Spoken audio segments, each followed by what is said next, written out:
excellent.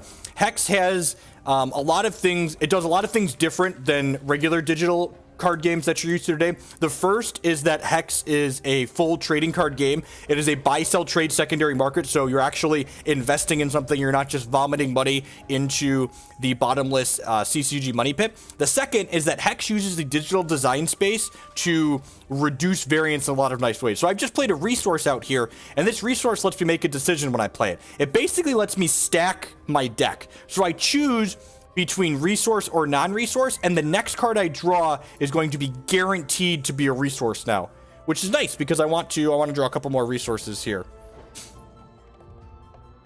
Hex.tcgbrowser.com is kind of the gatherer of Hex. It's got a full encyclopedic knowledge of Hex cards on there, and you can look up with filters and stuff.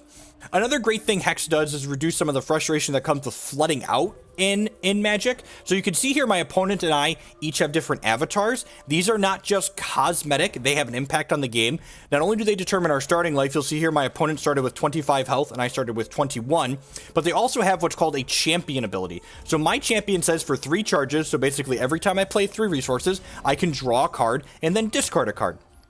My opponent's champion says for 7 charges, or whenever they play 7 resources, it generates an Oracle Song here. So it draws 2 cards for them. It kind of gives their control deck a way to generate a little bit of additional value in the late game. So I played another Ice resource here, so I'm going to guarantee a non-resource on top of my deck.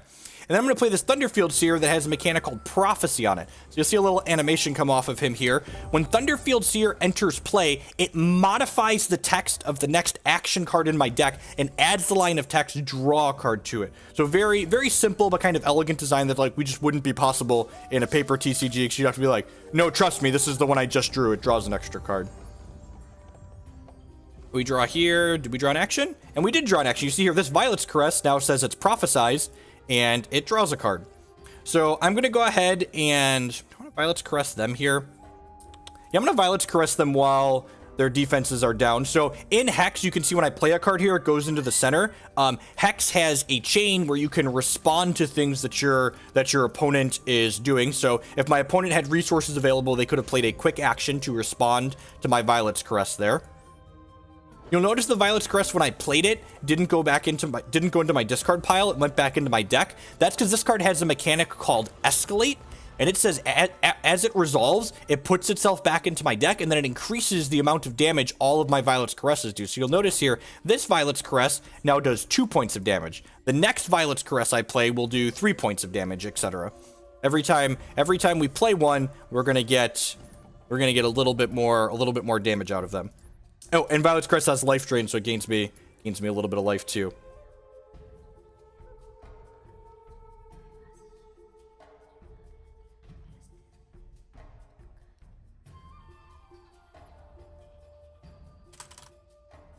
So Eternal is a great soundbite casual game. So Eternal has the troop restriction, so you can play it on your phone to make the boards really manageable and reduce complexity. It has a really sloppy opening hand algorithm where it guarantees you a certain amount of resources in your opening hand, and it doesn't have any competitive tournaments. So Hex has not one, but 2 $1,000 cash tournaments every single weekend that are open entry. You just buy cards, you just have a deck for the constructed tournament, or you just pay an entry fee for the limited tournament, and you enter and can play for money every single weekend.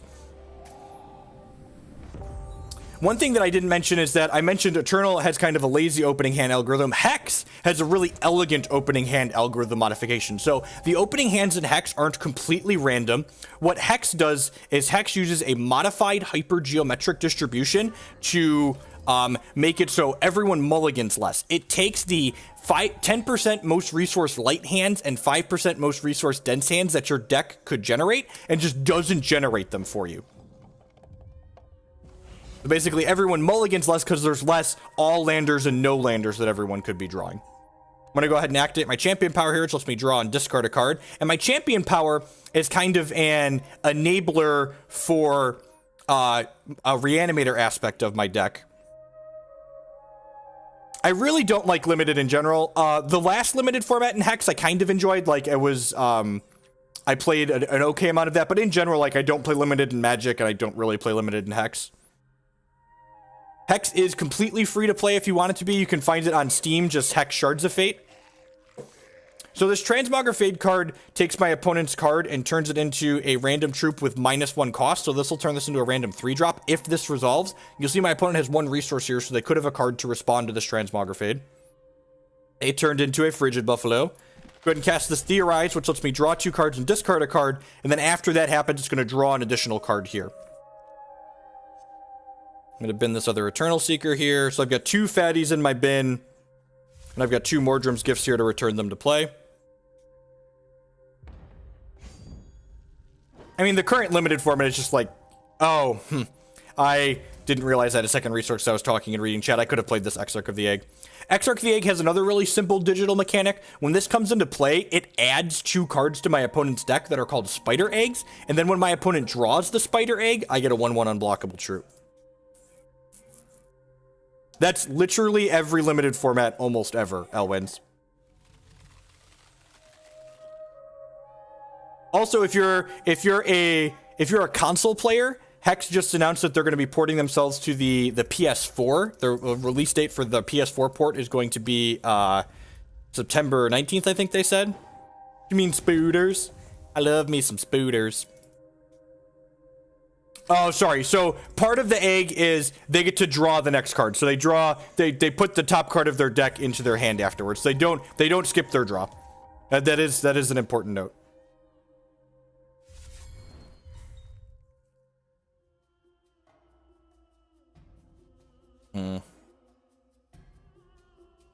My champ power, draw a card and discard a card. This Dread End isn't particularly good. My opponent's playing a control deck, so like this is like a sweeper against mid-range decks. Yeah, it's gonna take another Arcane Focus, I guess. Yeah, it would be really strong.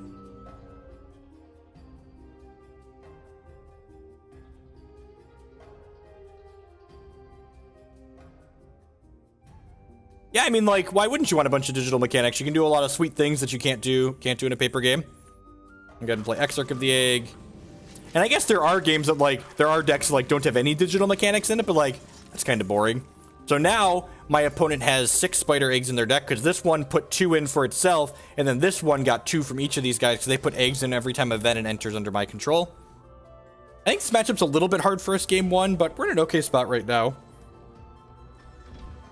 That's gross. So Oldurthan's Glory is a 5/5 that when it comes into play, it voids every troop with defense 3 or less, which happens to be all of my dorks.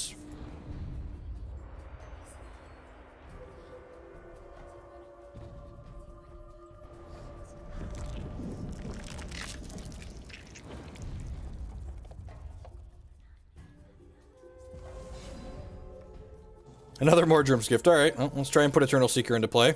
Hex Standard rotates approximately every 8 to 9 months, so every time Hex has an even-numbered set release, the oldest 2 sets rotate out.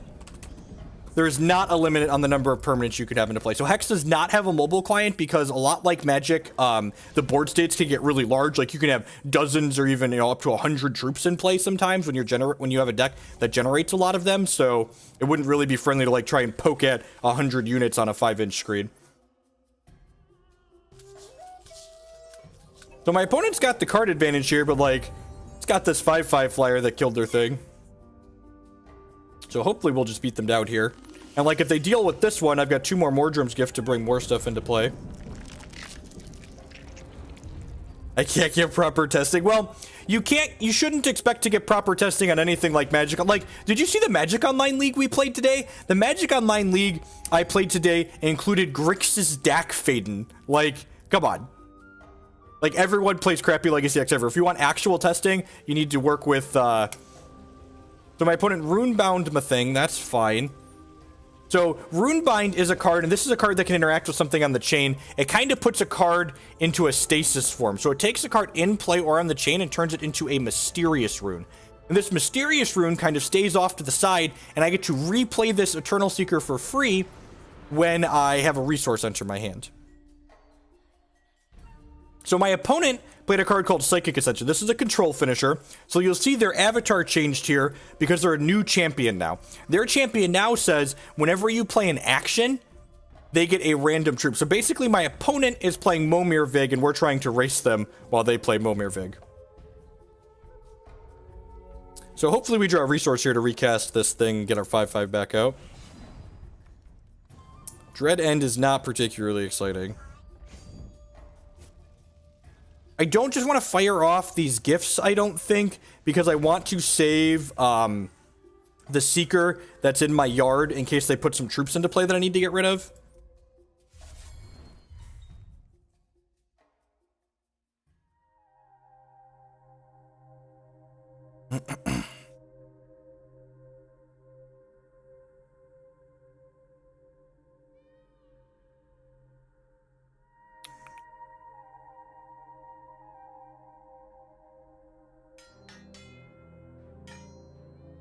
That's unfortunate. All right, so I'm gonna go ahead and keep my Mysterious Rune here. This makes each player choose one card they control and then voids the rest of them. So I'm gonna keep my rune here. Yeah, the matchup should be very, very reasonable post-board, I agree. And we had a resource enter our hand here, so we get to recast this Eternal Seeker. When it comes into play, I get to void my opponent's 3-drop. I'll play this resource out. I don't have any Withering Gazes in my 75 right now, though. I think I want to put some Withering Gazes in after this match. I would like 2 to 3 gazes into the unknown. Yep. That does not affect one of my crypts. So into the unknown returns the troop to my hand, and then it changes all other Eternal Seekers in my deck into random other things that are shardless. Another Psychic Ascension, sure.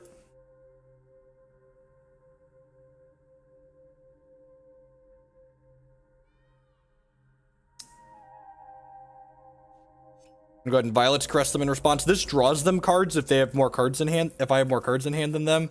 So it's just gonna gain them some life here. I think I'm probably gonna Dread End. Just like clean their board up.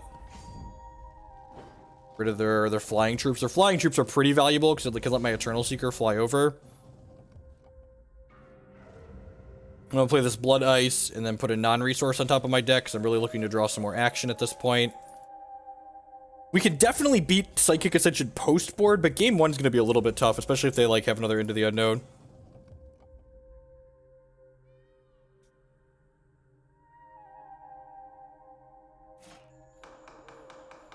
Oh, it does get rid of their draw too, you're right, yep.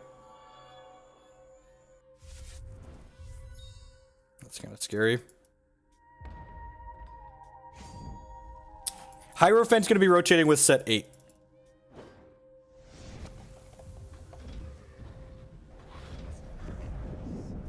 Like I said, this is going to be an uphill battle. I'd be pretty surprised if we're going to be able to win this game. Runebind's a good start, though. This into play, void this, 7-drop.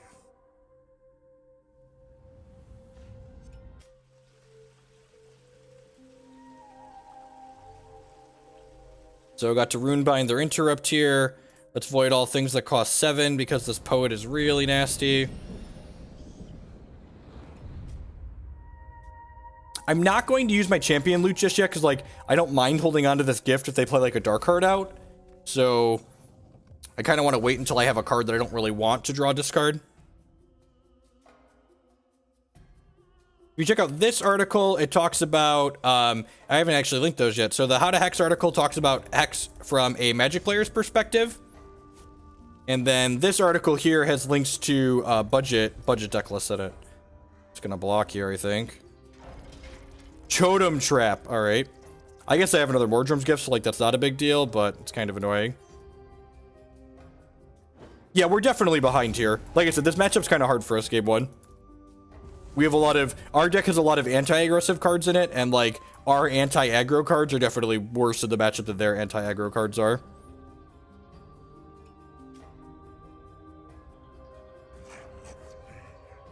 Sometimes our Eternal Seekers can steal game 1, but a lot of the time I think we're a dog.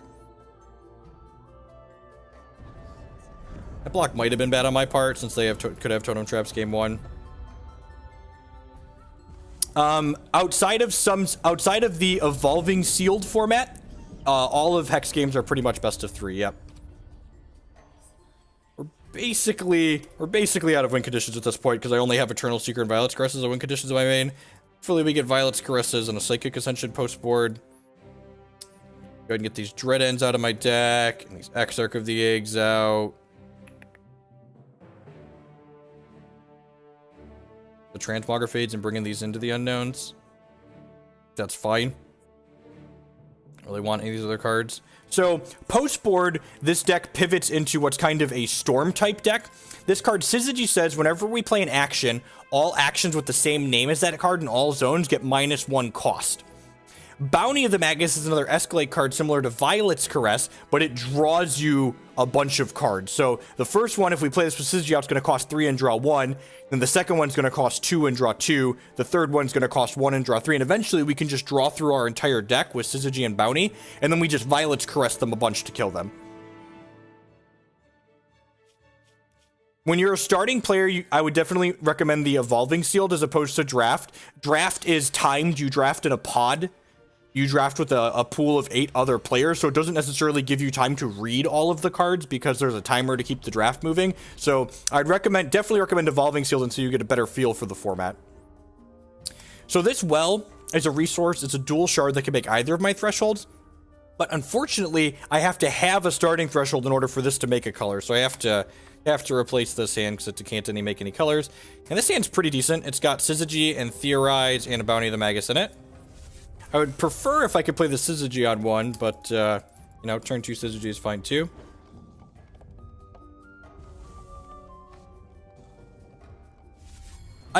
We put Cyclone Shapers in the Turbo PA deck. Cyclone Shaper doesn't actually let you combo off in this deck unless you get, like, the what's it called? The empowered version. And my opponent is likely bringing in removal because we're on a reanimator plan game 1. So I don't think boarding into a troop-based strategy to try and sidestep the removal that they're bringing in is a good idea.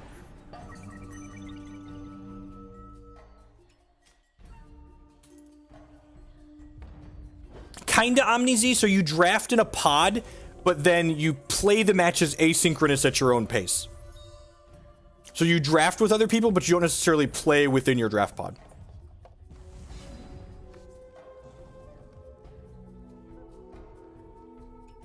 So I'm going to go ahead and put a stop on my opponent's ready step here, because I'm going to go ahead and bounty during their ready step. And the reason why I'm doing this, if they have a Verdict of the Ancient Kings to interrupt my bounty, I want them to use their resources on their turn cycle as opposed to on my turn cycle.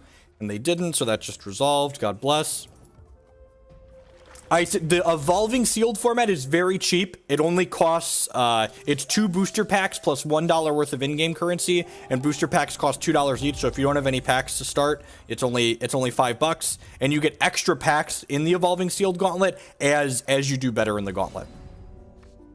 I'm gonna go ahead and cast Theorize here, draw 2, discard 1, probably bin this Eternal Seeker, yep.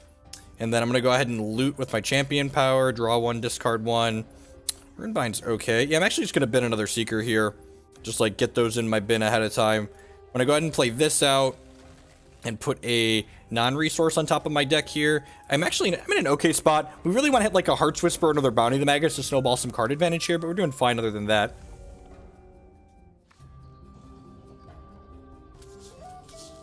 Deal.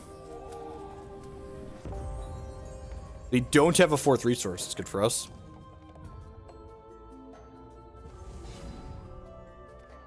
And also, too, another important thing, like, people are used to getting, you know, Magic players especially are used to getting, like, flayed alive on Magic Online.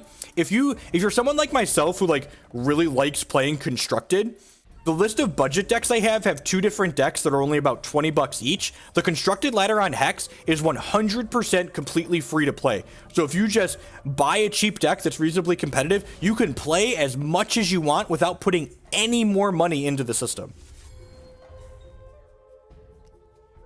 And once again, I'm going to pass to my opponent and bounty during their ready step, so that way they have to spend their resources on their turn cycle if they want them. And this one's going to draw 2 cards. And actually, if they have an interrupt here, I can Runebind it. And they have an interrupt, and I'm going to Runebind their interrupt here.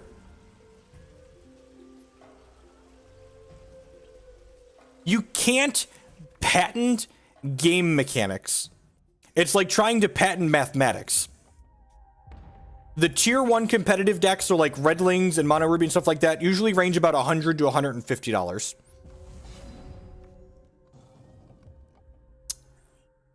I'm gonna play this Thunderfield Seer, then I'm gonna hit my Champ Power here. Yeah, the most expensive in the game is probably about $200. A lot of them are about in the $100 to $150 range, though.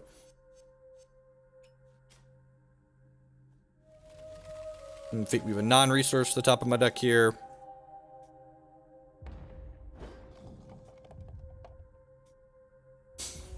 The Hex WotC lawsuit was about a large company like Wizards of the Coast using their lawyers to bully a smaller company like Hex. That's actually what it is. WotC pressures and sues lots of different companies and sends lots of cease and desists out. Perfect. Pick it up. No more Dark Hearts for you. Come back in a year. Would love to draw a Heart's Whisper. If we draw Bounty the Magus, we might actually be able to combo off this turn.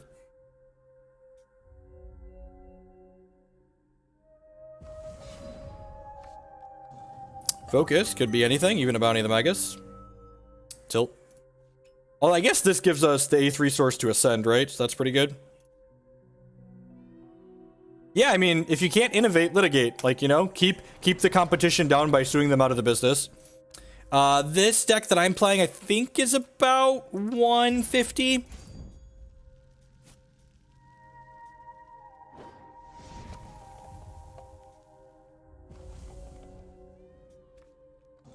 Awesome, NJG. I'm glad you're enjoying it.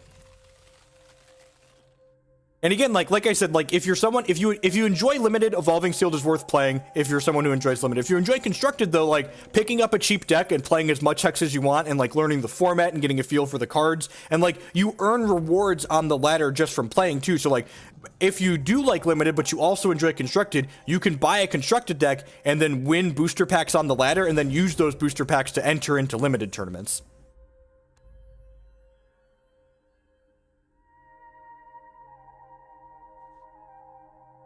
This is actually kind of funny. So we have the thing now where we make random troops when we play things like our opponent had last game.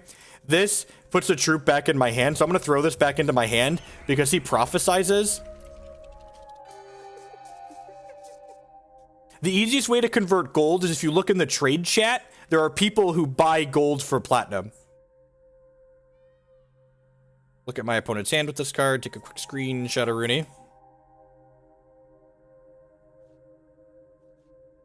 Put that back in my hand and then replay it so we get another prophecy here. Pass back. We are firmly in the driver's seat this game. Opponent stumbled a little bit and we're able to capitalize on that. So it is technically against the Hex terms of service to sell platinum for cash directly. Just so everything's above the board and clear. It is against the Hex terms of service to sell the currency for real world money. It is legal to sell the cards and booster packs though. So you can turn booster packs into real world money.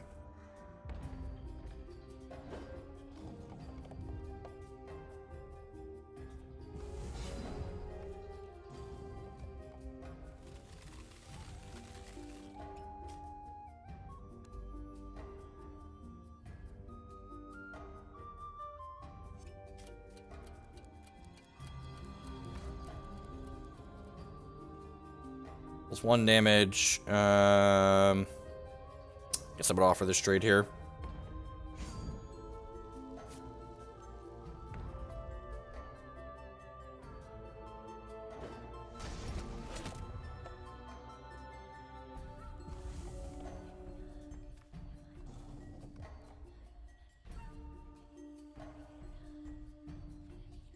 And like we're ahead here and like we're not even comboing off, so like if at any point we hit like a Bounty of the Magus, he gets to start storming off, they're just gonna die on the spot. Like this Violet's Caress at their dome, make a random 2-drop.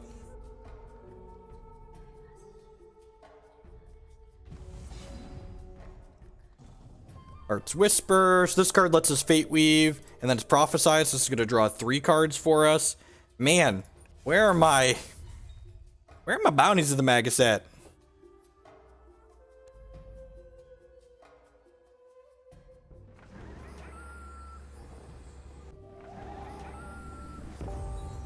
Some more prophecies into my deck. And like this is one of those like the game is over, but it's not like it's gonna take me a little while to actually win the game. It's the fun part of the control deck, right? Like where you get to like hang out and just be like, well, I mean, you're not gonna win this game, but you're welcome to keep playing, opponent.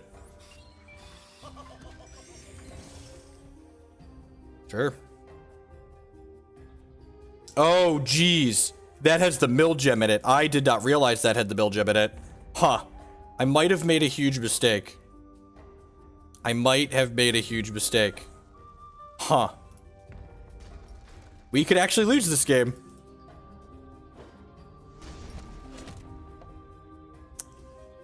Whoops. We need to kill them sooner rather than later.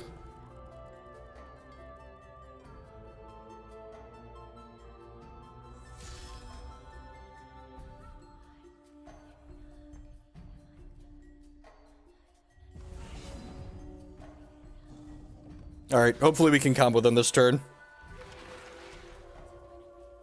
Oh, come on. Come on.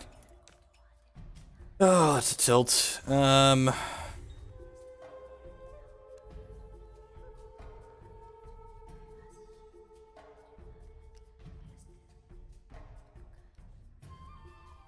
just gonna put this into play.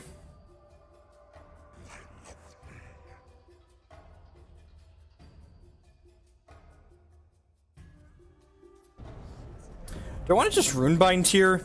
I guess I could Runebind and hit a bounty and kill them. Yeah, I'm just gonna do that. See if we can kill them.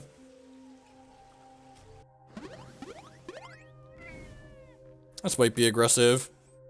That's a tilt.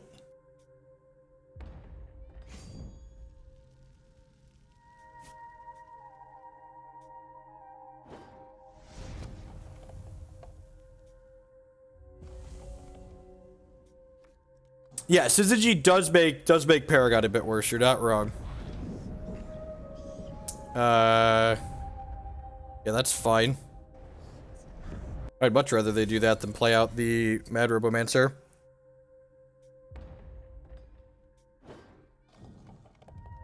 Nope.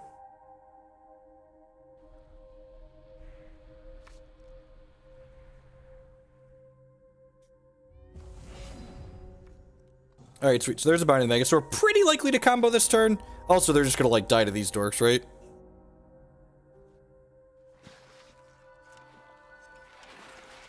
I would like more Eternal Seekers, please. Opponent packs it in. Yeah, that's fair, Ace. I got greedy. That's definitely 10 out of 10, very greedy. I think I want some Withering Gazes in this matchup. We'll have to look at the reserves of this deck and work a couple gaze in there, I think.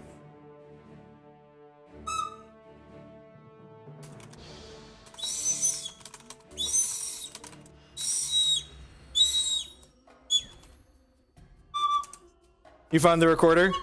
You found the recorder, you little demon? You little demonic offspring of mine? Again, this hand only has a well in it, so I have to replace it.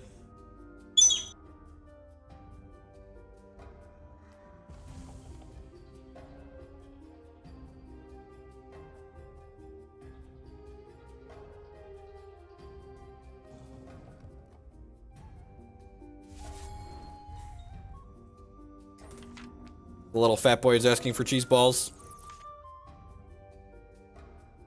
This hand is real good, you're not wrong. If this doesn't get into the unknown, they're gonna get buried. Put a non-resource on top of my deck here, I think. I guess I should have played this out. Maybe I should just go Sapphire this, so that way I can't get verdicted on this.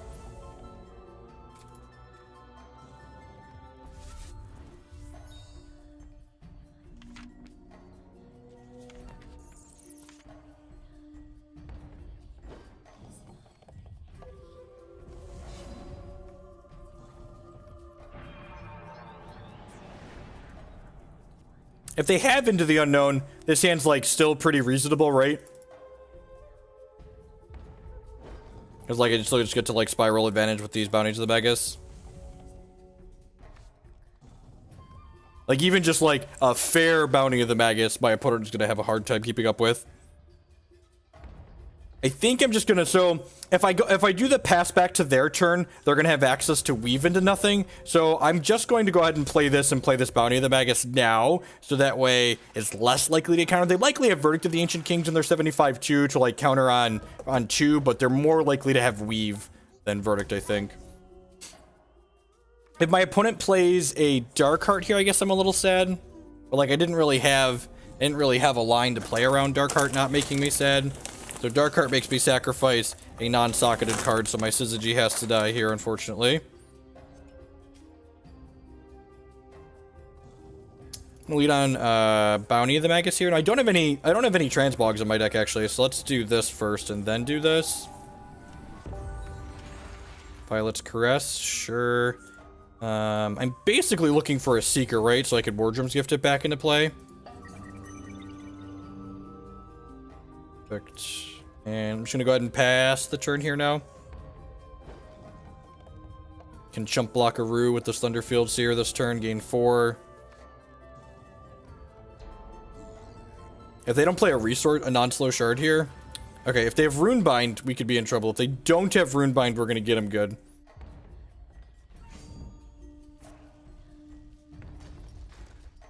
Attack's kind of pointless. It's like mostly free, right?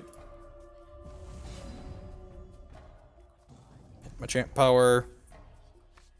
They don't have a Runebind, they're about to get dumpstered.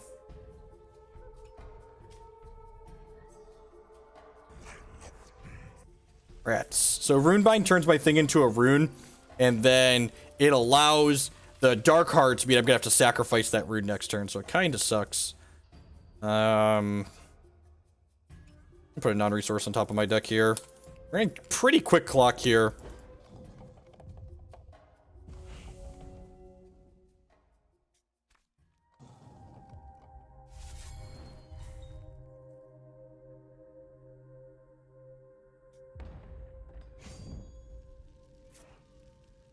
And this is definitely what they need to win this matchup, right? Like, they need a quick clock, they need disruption and a quick clock.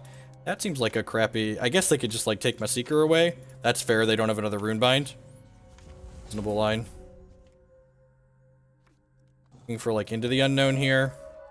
I feel like they don't have a counter if they played this out. Runebind's actually decent. Runebind actually lets us use one Dark Heart to kill the other, which is sweet. I'm gonna go ahead and do this, and you put a non-resource on top of my deck here. And then I'm going to go ahead and pass to them. And we still have a stop during the race. So during their ready step, they're going to have to sacrifice a non-socketed card. So they'll have to sacrifice 2 non-socketed cards, technically. So they're going to sacrifice this Lorgoyle Curator. And then...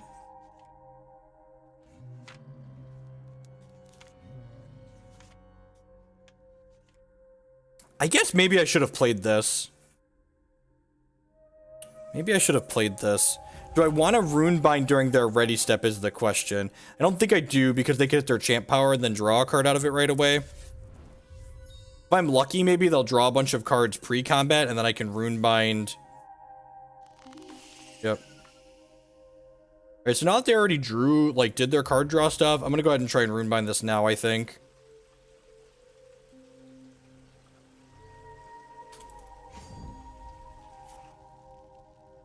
I guess they could play Silver Talon Adjudicator here and draw cards, which would be bad for me. Everything worked out better than expected. I'm gonna go ahead and play Thunderfield Seer. Focus a little bit. Alright, 2 resources. I'm gonna loot here first, see what we get. We get an Eternal Seeker. Alright, and this Eternal Seeker, we can actually just cast next turn, right?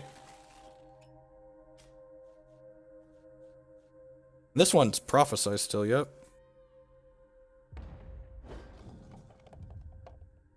Look, Burgle. I think they would have done that setup pre-combat, but maybe they wouldn't. It worked out. My line was right. That's not how TCGs work. Alright, let's block here.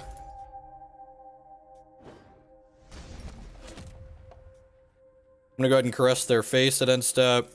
It's like this one's cantrips, and then this one will do 2 extra damage, just like getting these out of my hand, basically. I think when I play this Eternal Seeker, I want like a Runebind or something to help fight over it. I don't know if that's strictly true, though.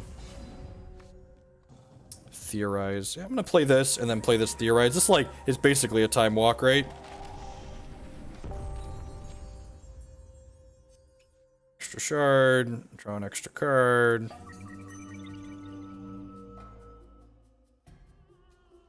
Bounty of the Magus that draws 4 cards, and we hit the Runebind. The perfect perfects, if you would. Asks me what it's like sometime. It's nice. And this is why, like I said, even when we're not doing the Storm combo, the fact that we're just, like, boarding into these cards that just, like, draw an obscene number of cards is so good for us. It's in response to this. Maybe I'm supposed to wait on that in case he has a Silver Talon Adjudicator.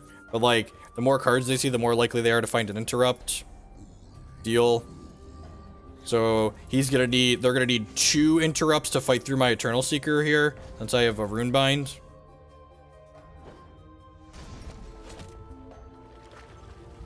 And they could have 2 interrupts here, and if they have 2 interrupts, we're not just dead, right? Because, like, we have other stuff going on.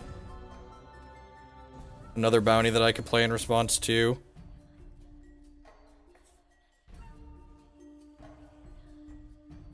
I'm gonna loot here and bin one of these Seekers just in case the first one gets into the Unknown, I think.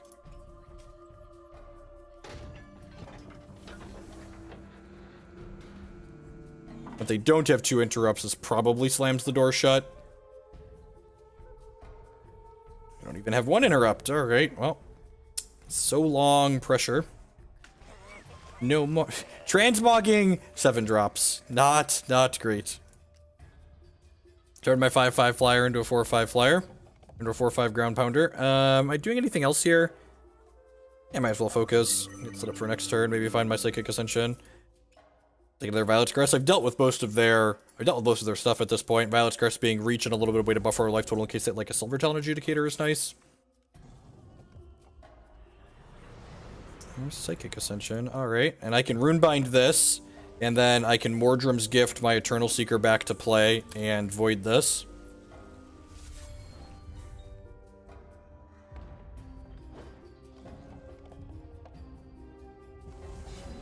And this is why, like... Oh, can send to the Unknown it. This is why Runebind is such a powerful card, right? Because, like, it's super flexible in all the things that you can do with it.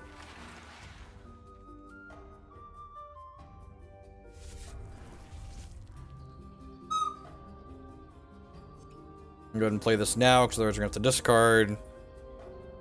This Dorko out, get some prophecy going on.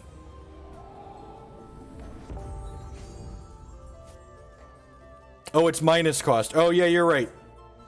You're right. So it's a good thing we drew the end of the Unknown. Seeker can't go negative, you're correct.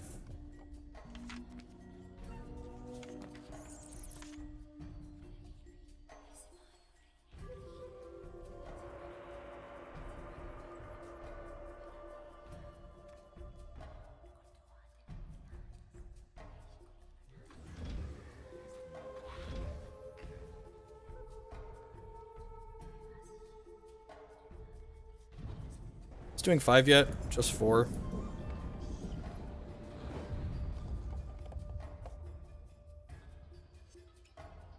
Send 4 more upstairs. The next Caress we draw is going to deal 5, so I can kill this Glory.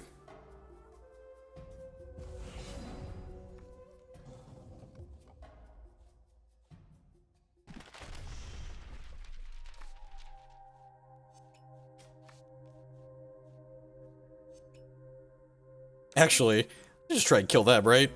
Like, this one does 5, and then if we draw another one, that one's gonna do 6 and be lethal. It's like burn you out the manual way. Classic Sapphire Bloodstorm or burn deck. You want some cheese balls? Or do you want the bar? You want balls? Okay. Cheese balls. Fat boy likes cheese balls, yep. Cheese balls, yep. Cheese ball. Yeah, you're cute.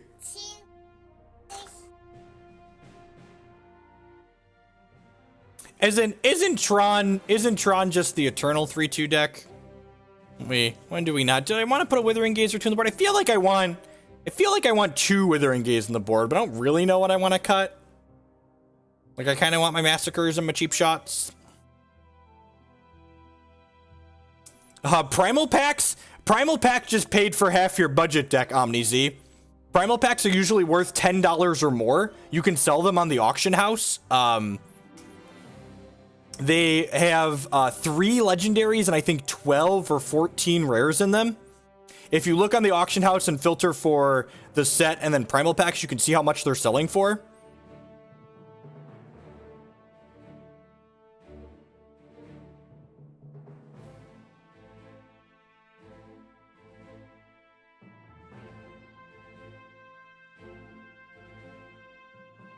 So every time the system generates any booster packs, whether you're buying them or winning them from doing well in an event, you have a, like, it's a 1 or 2% chance of proccing a primal pack.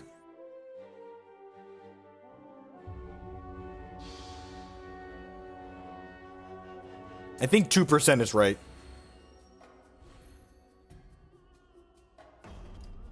Sweet. Redlings. I want to see if this matchup feels good, bad, or otherwise. Yeah, I think this hand's okay. We've got Transmog and Runebind. For the people that are still hanging out from the Magic stream, another thing you'll see, I noticed I just, like, said my opponent's deck name before they've even played any cards. One of the things I really love about Hex is that when you're playing interactive decks, you can make educated guesses on what cards your opponent is playing just based on the champion that they are, which is awesome, right?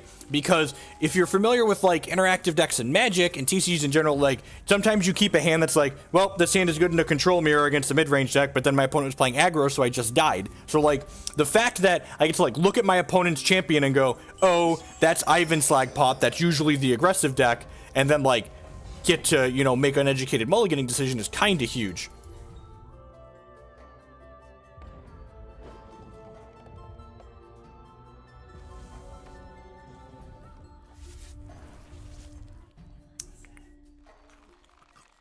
Web spawn, yeah, that's fine. I'm gonna transmog this guy in response here. They don't have a 4/4, they have a 1/1. And actually, I'm gonna go ahead and burn a Runebind on this too, because my opponent's champion power makes Dreadlings based on the amount of Underworld race types they have, and they don't have any once I transmog and then Runebind them. I don't have a link to the VIP stuff offhand. Can anyone help them out? Theorize here, looking for an Eternal Seeker. If we find an Eternal Seeker to bin, we get to Mordrom's gift it back next turn. Exarch of the Egg is pretty decent. Wouldn't mind that. I'm going to go ahead and use this Sapphire Ice to guarantee a non-resource on top of my deck. And then, again, I'm going to wait on my champion power because I can't do anything with the resources this turn anyways, so I might as well give myself one more card to find an Eternal Seeker to try and put that in my bin for next turn.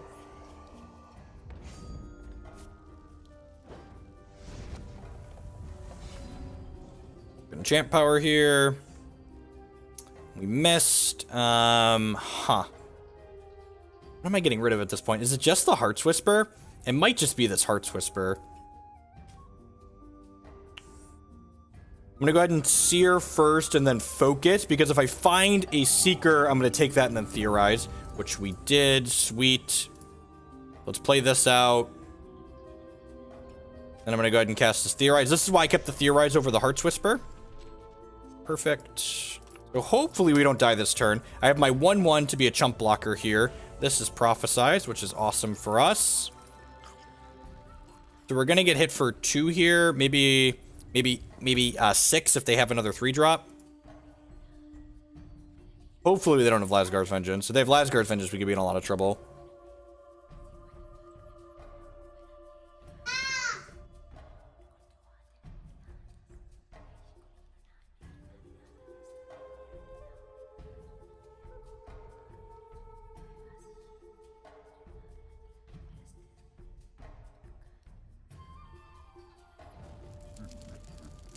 Yep. Am I dead?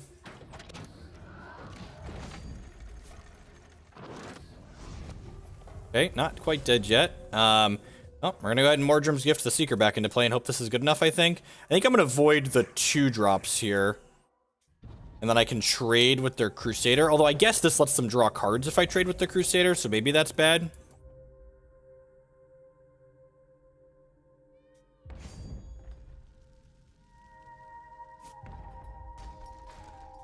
I think I'm supposed to trade here.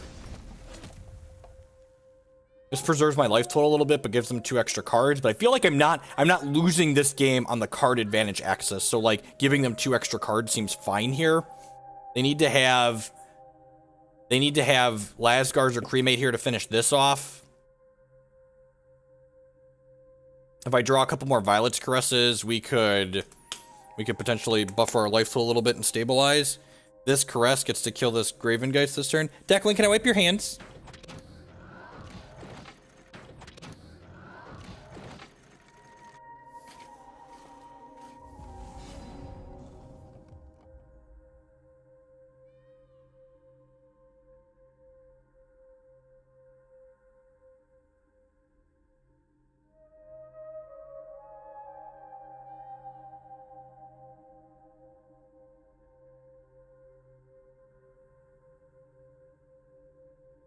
No, that was a pretty good hit. And drew another Violet's Caress. Let's go ahead and prophesize this, or use this prophesize one to kill that.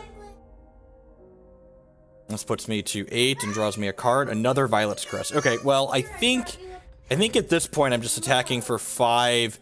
I don't really want to play this Exarch, because if he has Lasgars, that's really bad for me. So I'm just going to go ahead and play another Caress here. Again, every one of these Caresses deals 1 more point of damage. So this one's going to deal me 2 and gain me 2, and then this one's going to deal me 3 and gain me 3.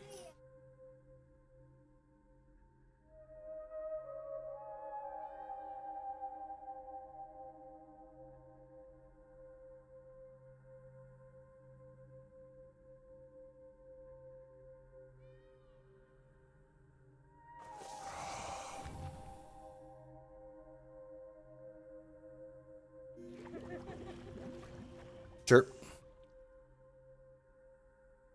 We are exactly dead if their last card is Lasgar's Vengeance. Because we're going to 10. This attack is for 6, and then we go to 4. So, if they don't have exactly Lasgar's Vengeance, we're actually be in a pretty good spot here. Sweet. So let's go ahead and use this Violet's Caress now. Get up to 7. Because if they drew a threshold for that, we wouldn't be able to kill it anymore. Set them for 5.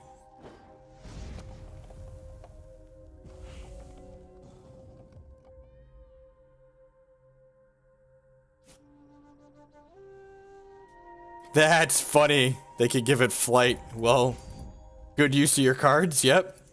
Using my Transmog against me. Yep. Emperor's Lackey's actually... No, it's not even, because I can just deal 4 to if I find another Caress. Let's hopefully find another Caress here. Wow, are we going to lose this game? We might lose this game.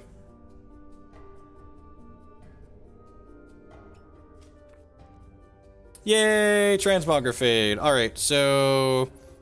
we needed one cost interaction. We're running a little bit hot here. Keep this guy back here. They're probably going to give the Lackey flight next turn.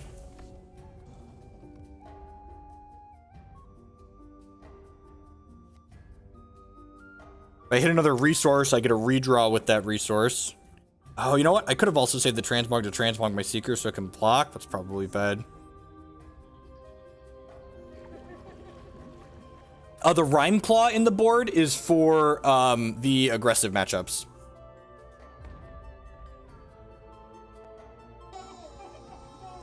Hey, Ryvik with the 14-month resubscription. Thank you very much for the continued support, and welcome back.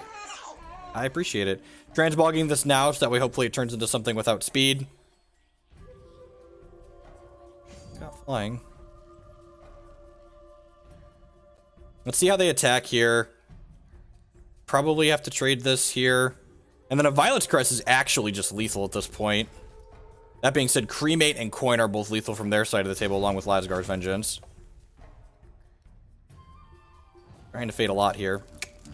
So close. So close. Such a close game. I'm going to go ahead and cut these Dread Ends and Theorize maybe. I want these cheap shots and these Massacres. That's how I want to board. Seems reasonable. I don't know if I want all the cheap shots in this matchup or not. I definitely want all the cheap shots against the Ruby deck, but I don't know that I want all 4 of them in this, all 3 of them in this matchup. I think I'm just going to split the difference here.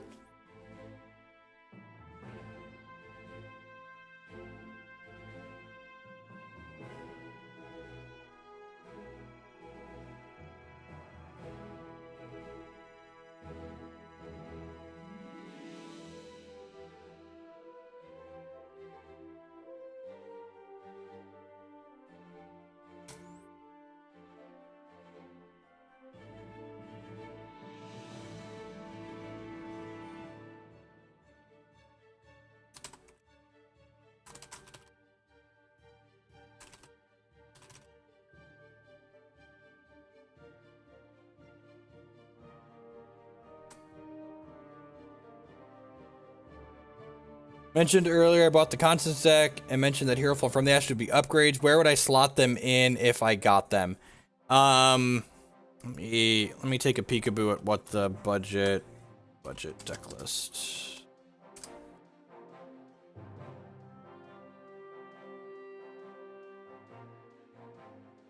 Honestly, I think the biggest upgrade NGJ, if you're going to pick things up, I would recommend getting probably the Well of Retributions before the better removal.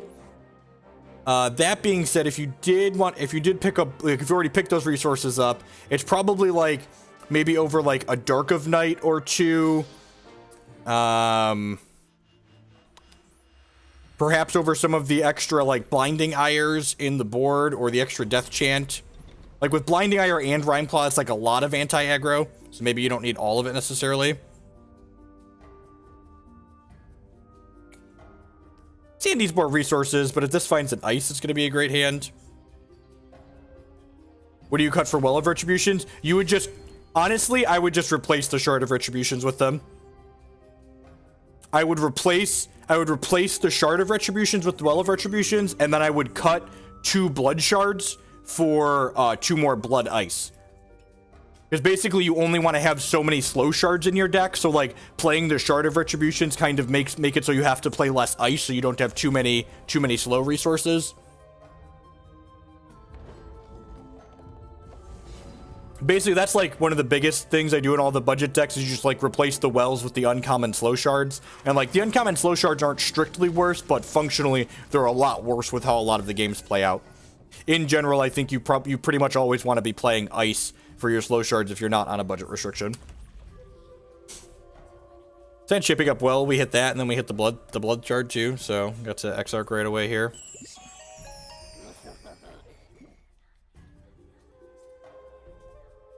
It's lackey, that's fine.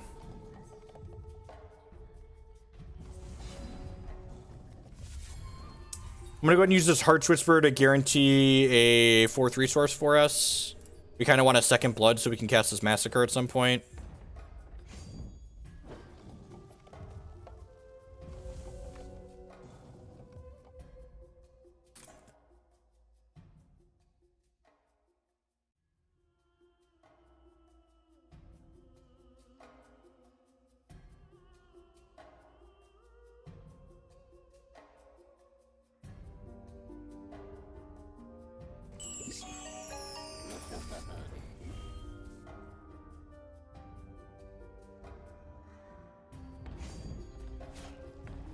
Massacre's okay.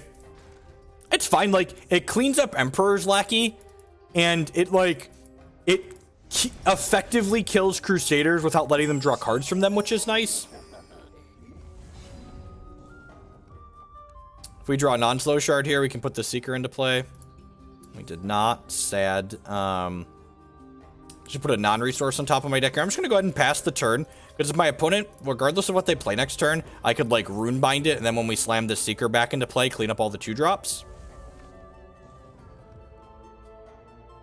Like, if they play a 3-drop here, I can Runebind the 3-drop, and then the mysterious rune that it gets turned into costs 2, so the Seeker can clear that away. Correct, Ranting Bob. It just transforms it there.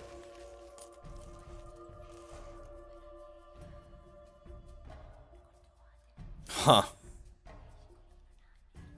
Do I even want to use the gift this turn? I feel like I don't. Yeah, perfect. I'm just going to go ahead and... That's pretty good for us. I'm going to put the Seeker into play. So we get to chump block here, which encourages them to go a little bit wider. Not really. If you think about what the rune is doing, though, Bob, it's not that counterintuitive because it is replaying the card. So it has to leave play to be put onto the chain, right? I'm just going to take this hit for 2 here and use this to chump block something else later. And again, like I said here, with the Mordrom's Gift, this is now a 2 cost. So when I Mordrom's Gift the Seeker back, I'm going to void both the things they have in play.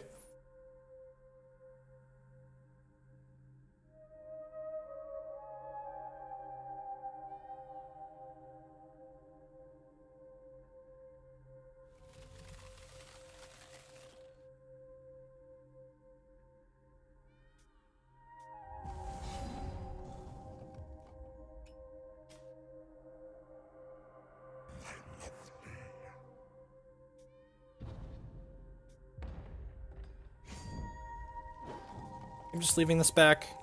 The Massacres are a little awkward in board states like this, right? Like, I've got my Seeker in play, and it's like, well, now if I Massacre, I make my thing smaller too.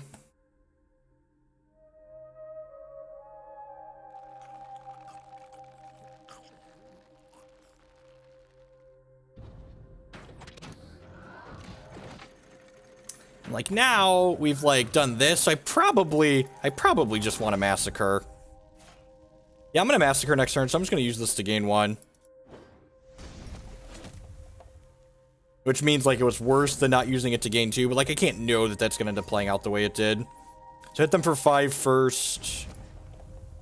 Clear the board up. This Wicked Web Spawn's kind of scary. It can push a lot of damage very quickly. I'm actually only 1 resource away from playing this other Eternal Seeker out, just hard casting it, so I'm just going to pass here. No reason to loot, don't really want to discard anything I have right now. It's currently only dealing 1. The second Caress is really powerful. The first one's a little medium.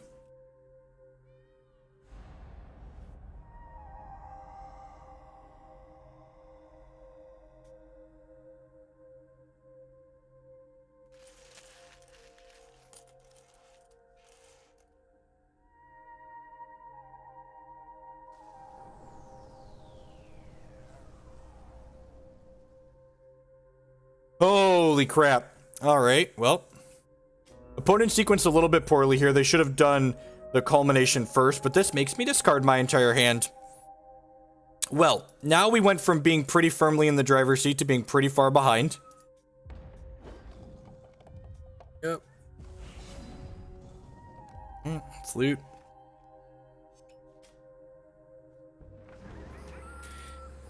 I guess we're about at parity. Like, I've got some board pressure, but, like, they're similar top-decking potential here. It sucks that we lost to Heart's Whisper. Like, Heart's Whisper is one of our best catch-up mechanics, and we're down one of them.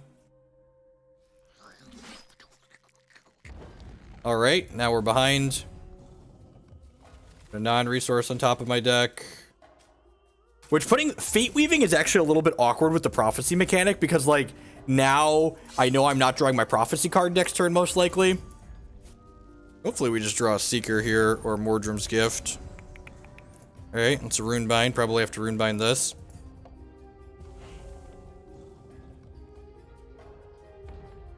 I'm gonna Runebind this, just like not take 4 here. Don't want to die to a coin or a cremate.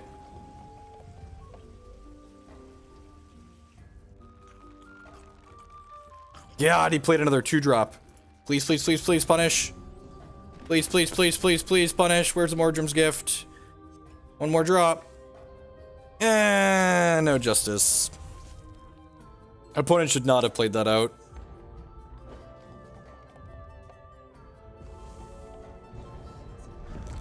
Alright, take a chump blocker. They didn't draw a resource, that's good for us too. 10 out of 10 chumping here so we don't die to last guards. Well, I guess if they had a cast for last guards, we'd have died anyways.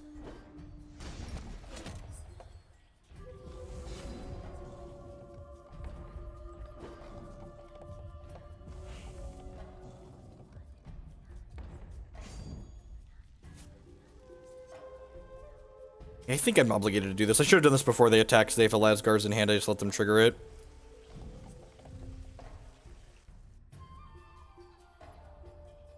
$33 cards in my deck. 1, 2 gifts, 2 seekers.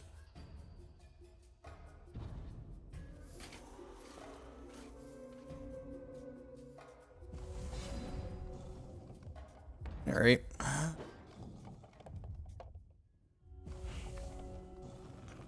Tilt.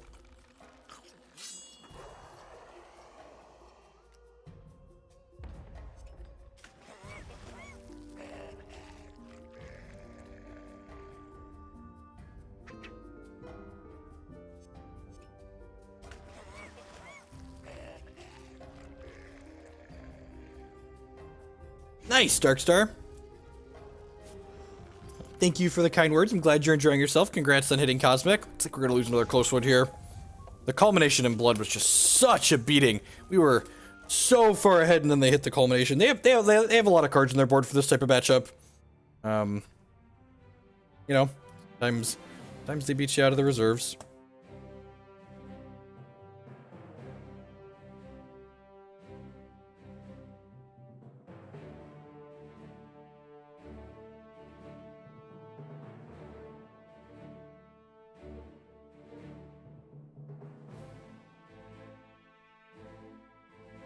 This is the last day of the ladder season. So if you have not leveled up and gotten all of your free ladder prizes, you should do so today. Or get as many as you can get, because the ladder seasons in Hex last 2 months, so all of the free rewards that you can earn off the ladder will reset this evening, midnight PST.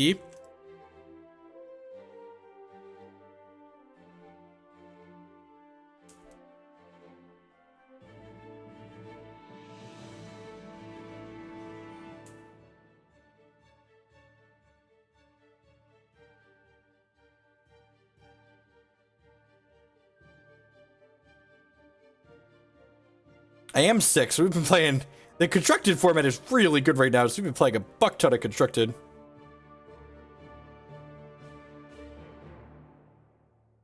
Yeah, what is the ladder promo this season? Does anyone know offhand? I don't actually know what the next ladder promo is.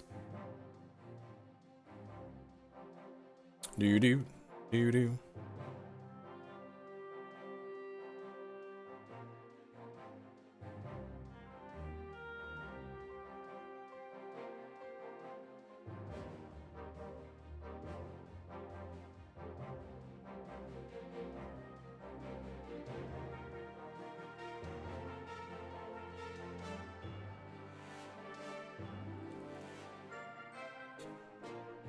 So, and like, I agree that Hex gives you a lot of free stuff, but again, part of the problem with Hex, if we're just, you know, I like to pride myself on being open and honest about everything, let's give real feedback here, is that, and I think they're aware of this, is that Hex's new player experience definitely leaves a little bit to be desired. Like, if you don't, like, aren't reading Hex boards and, like, reading guides on like how you're supposed to transition when you first start playing Hex, with like people giving you some suggestions, the transition from what you're supposed to do with the free stuff they're giving you to like maximize its usefulness and turn it into like actual things that are relevant to like playing more games of Hex. And it's not even just about like, it's about the intro tutorial, like right now just like focuses on teaching you the mechanics of playing Hex. What the intro needs to do for the players is like hold their hand a little bit and like make suggestions on like how like you're supposed to convert your gold into like something useful like platinum and other cards that are useful for you. Yeah, I think this hand's decent. We've got 2 pieces of early interaction. We've got an Eternal Seeker in the opener, so we're just looking for a Mordrom's Gift to get a fast Seeker down.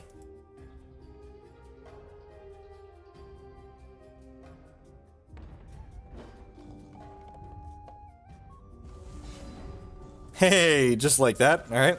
Easy aim, easy life. Put a resource on top of my deck so we hit 4 in 4 turns.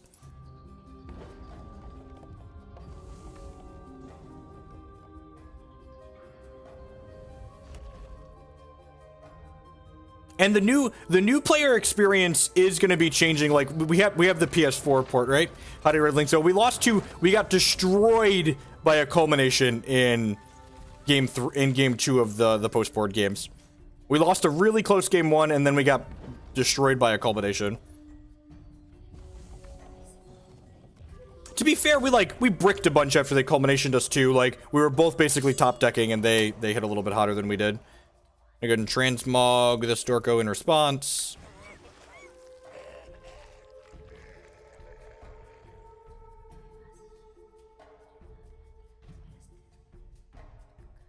Is that in comment? Is that for the PS4 or is that for a PC update?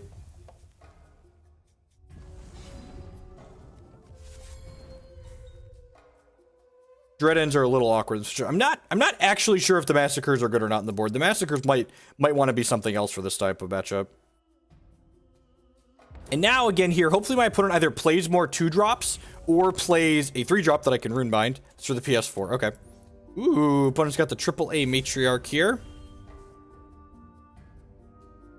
I'm gonna go ahead and Runebind this pretty lady. Enjoy her alternate art for half a second longer. She's now a rune. We'll take 5. We'll Mordrom's Gift the Seeker back and wipe out their board.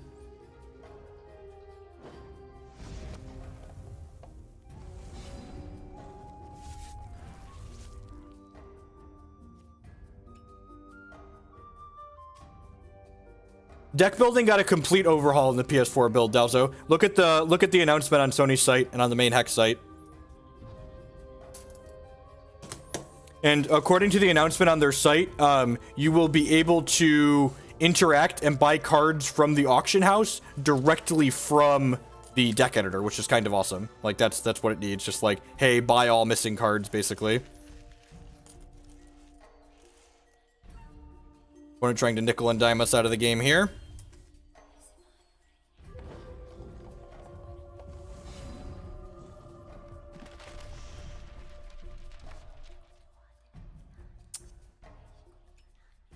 In this Dread End. I'm not 100% sure what I'm supposed to do here. I think we're supposed to just sit tight. I'm gonna guarantee another resource here so we can just play this on curve.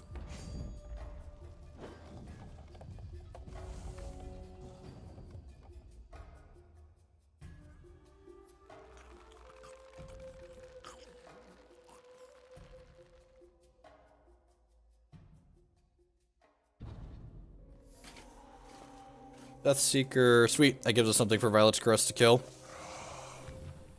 If they hit their champ power here, we'll caress this in response. I assume they are like two darks is plenty.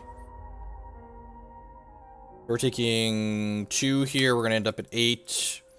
My opponent has a Lasgar in their hand. That'll be a little annoying. We'll end up at 4. No longer have a Seeker. Not have it. I don't mind binning this Dread End at this point, so I'm gonna go ahead and Blood Ice and guarantee a non-resource on top of my deck. This.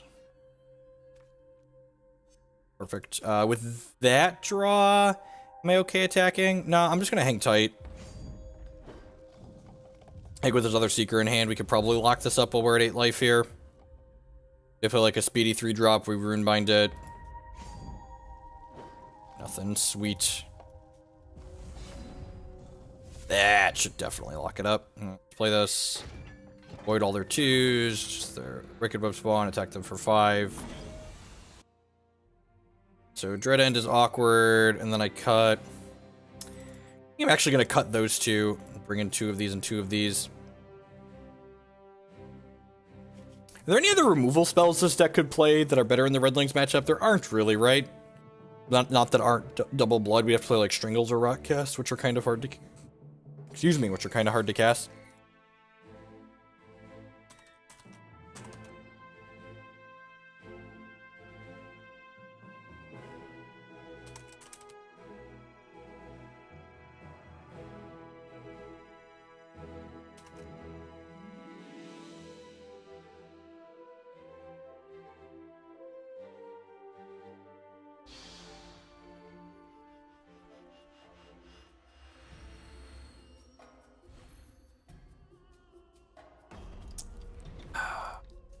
That's only -3/-3, right? Maybe that's enough? It's really resource efficient. Sans Dees. It's got a Dork on 1 and 2 Transmogs. It's like everything we want to be doing in life in this matchup.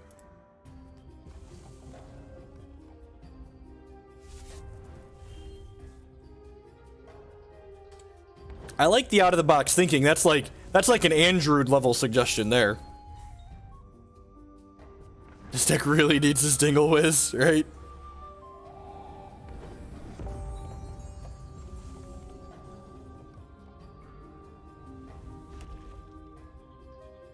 Yeah, I feel like there'll be enough draws where like we can't get a pooper in the bin.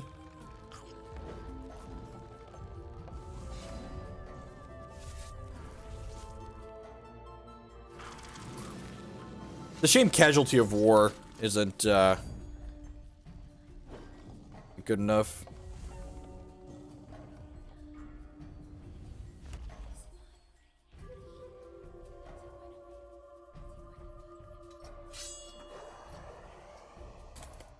So I'm just gonna chump this Crusader with the Thunderfield Seer, and then we'll transmog it next turn when it attacks.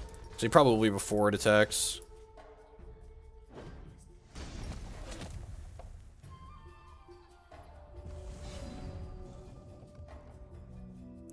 One currently. This is Prophesize, right? Let's hit that.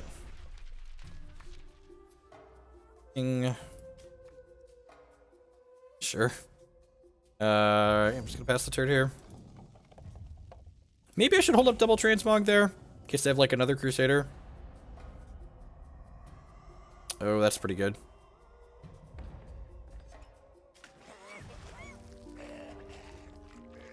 Oh, they didn't have a scrounge pre-combat to make things here. Did they have a riposte? Annoying.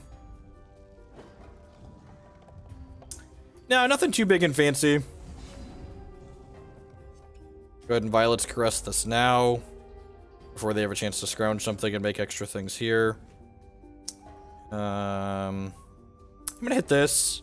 If we hit a slow shard, I'll probably play that. Just all of the Seekers. God bless looting.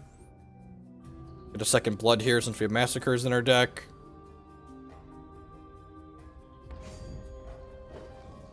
Man, the enemy of the 2/2, the 1/3 with lethal.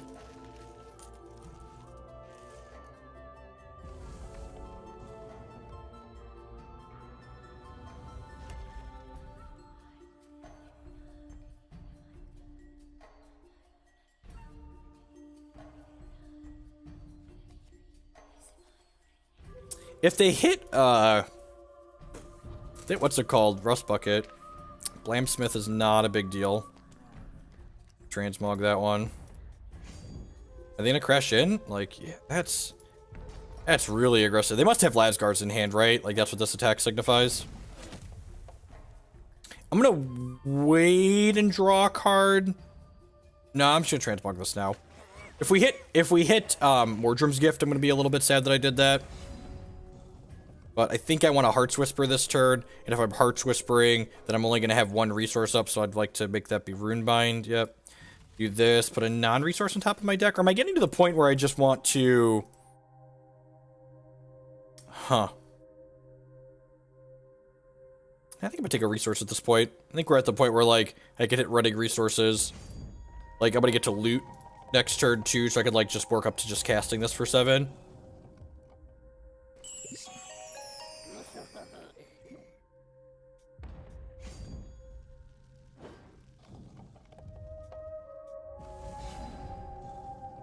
Perfect. Put a guaranteed resource on top of my deck. Play this Exarch of the Egg out. They try and Lasgar me next turn, I can Runebind it and then Eternal Seeker them. Oh, you know what? I should have looted because I could have potentially just put a Slow Shard on top of my deck, and I don't know if I have a Slow Shard or not on top of my deck. I could bin this. Yep. Yep. Kinda punished for not having played this out.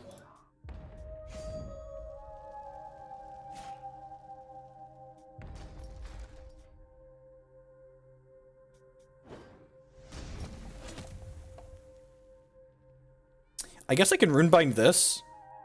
Yeah, I'm gonna Runebind this because I know there's a resource on top of my deck. Monster children! That's a slow shard. Unfortunate. I'm gonna put a guaranteed non-resource on top of my deck here. And then hit my champ power. See if we can upgrade this. Cheap shot. Yeah, that's an upgrade, right? To go ahead and kill this dork. Play another thing out. Like a little medium minus if they have Lasgar's Vengeance here, but they don't have Lasgar's in a very good spot.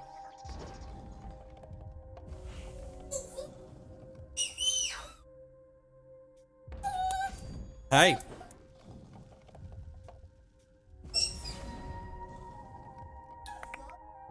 I think I'm actually going to sit on this for a hot minute.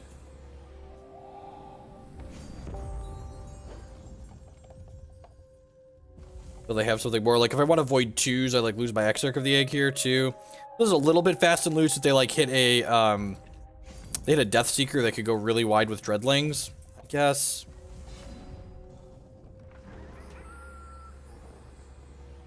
I'm just gonna keep hanging out for a hot second here.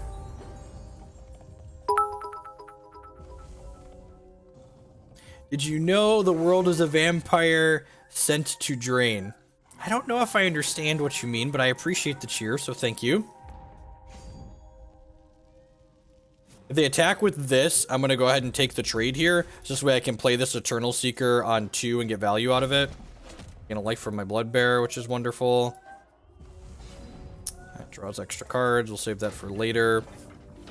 I'm kind of scared of Riposte, if we're being honest here. Gonna attack with my Seers here. I don't think I want to trade my Blood Bear. Casualty of War. Okay. Well, I guess I'm not attacking with the Seers now, huh? That explains what they've been holding. If this gets riposted, we'll be in a lot of trouble.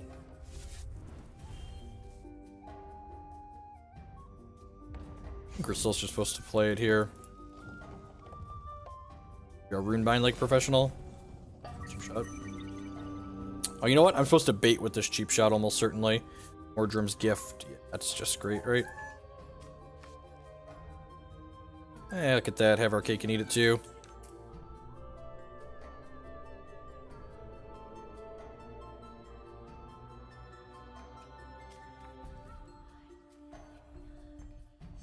Oh, this does too? Yes, it does. Alright. Well, pop a cheap shot out here.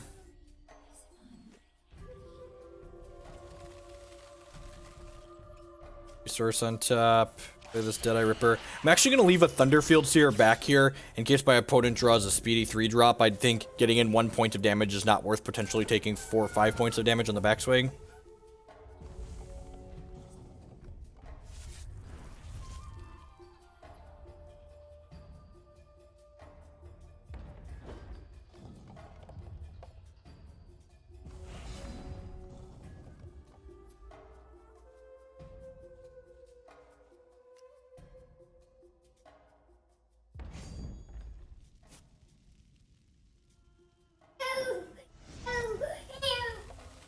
I really like this configuration. So this is, people that have been following me a lot, I played a more dedicated Reanimator Game 1 deck. I really like this build that has a lot of interaction in the main deck. It's really been growing on me. I don't know if it's as powerful as some of the other options, but man, it feels good. And it plays the type of TCG game that I enjoy playing, which is like worth a lot to me as a player. Like I enjoy the slightly grindy deck that this type of deck is. And like it's still doing something that's kind of unfair. Like we occasionally Seeker on turn 4. I think Runebind pretty much locks this game up. If I attack with all of these, I'm just gonna keep leaving one back. Again, I think it's worth just leaving one of these guys back as a hey, this is a speed bump in case you have a powerful 3.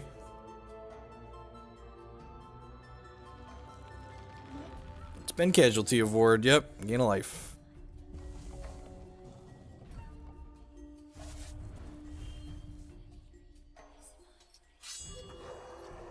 Exactly like that. So cash this in as a gain 5 because it gains me 1 from the Blood Bearer.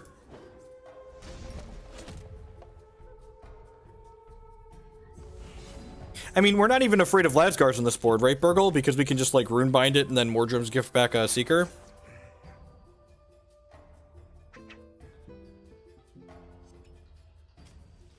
Riposte in their deck, too.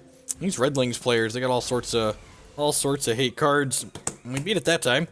Sweet. Alrighty. I think I'm gonna go ahead and call it an afternoon there. The ladder resets tonight, so I think I'm gonna play a bunch. We're gonna stream tomorrow too, so we can climb right back up that ladder when it restarts. Thank you everyone for watching. I really do appreciate it. I'm gonna go ahead and find someone to host. Starting next week, I have my new stream schedule online. It's posted on my Twitter and on my personal website, so you can check that out if you want to find some consistent when I'm going to be live and with what games. It's going to be a lot of weekday mornings and afternoons as always, and I'm going to be doing a long Magic Online stream every Sunday night, so if you're a Magic player, stop by for those. If you're a Hex player, all of my scheduled Hex hours are going to be on there as well. Thanks for watching, folks, and I will catch you back here again tomorrow.